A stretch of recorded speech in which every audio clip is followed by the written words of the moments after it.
ئاماری ڕووداوەکان و کار و چالاکیمان بۆ ساڵی 2016 لە سنووری بەڕێوەبەراتیمان کە سنووری هەر چوار قەزاکانی سۆران، چۆمان، مێرگەسۆر، ڕەواندۆز لەخۆ دەگرێت. کۆی گشتی ڕوودا و کە تۆمار کراون بریتە لە 824 ڕووداوی جۆراوجۆر. لە کۆی ئەو 824 ڕووداوی جۆراوجۆر 818 ڕووداوی ئاگرکەوتنەوە تۆمار کراوە و زائیدان 5 ڕووداوی خنکانی جۆراوجۆر تۆمار کراوە لەگەڵ یەک ڕووداوی تەقینی بوتڵی گازی کلۆر لە پرۆژەی ئاوی سەرچاوی دیانە تۆمار کراوە. کەوتنەوە لە ماڵان تۆمار کراوە، هۆکارەکانیشان زیاتر بەهۆی بوتڵی گاز و شۆرتی کارەبایی بووە و زائیدان ئاگرکەوتنەوە لە 16 دوکانی هاوڵاتیان لە سنووری هەر چوار قەزا تۆمار کراوە. هەر لە ماوەی ڕۆژانی ڕابردوو لە ڕێکەوتی 24 12 دوکان لە ناو سنتەری قەزای سۆران لە ناوچەی پیشەسازی کۆن کە ئێستا بوویتە بازاری سەوزەفرۆش و بازاری باڵندەی کێوی و مارکێت و پەلەوەر و ئەوانە بەداخەوەنۆ لە دوکانی هاوڵاتیان لەو بازارە سووتان. لە کۆی ئەو 818 ڕووداوی ئاگرکەوتنەوە 33 ئۆتۆمبیلی هاوڵاتیان لە سنووری هەر چوار قەزا سووتاون، هۆکارەکانیشان زیاتر بەهۆی فیتپەم و شۆرتی کارەبایی و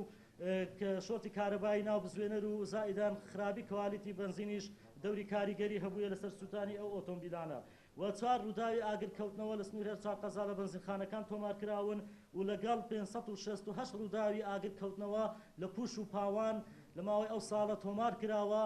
بەپێی ئەو خەملاندەش کە خەملاندنمان لە بۆ کردووە دەخەملێندرێت بە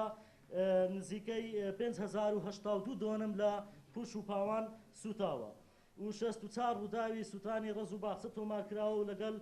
3 ڕووداوی گەنم و جۆ و هەروەها 79 ڕووداوی زۆراوجۆریش تۆمار کراوە وەکو سووتانی مەحاویلەی کارەبا و هەروەها پاشماوەی زبڵ و خاشاک و موەلیدەی گەڕەکەکان و ئیتر. سەبارەت بە 5 ڕووداوی خنکان بەداخەوە لە کۆی ئەو 5 ڕووداوی خنکانە 18 کەس جانیان لەدەستداوە و خنکاون کە چاریان بەهۆی بڵاوبوونەوەی گازی دوان ئۆکسیدی کاربۆن بوو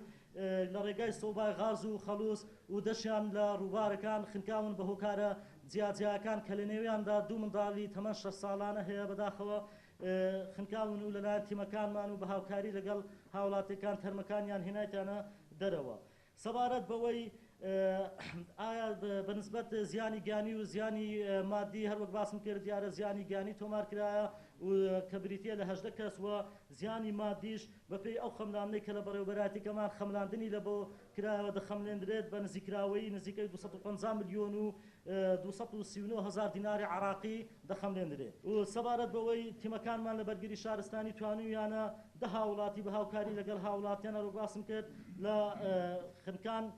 ڕزگار بکەن.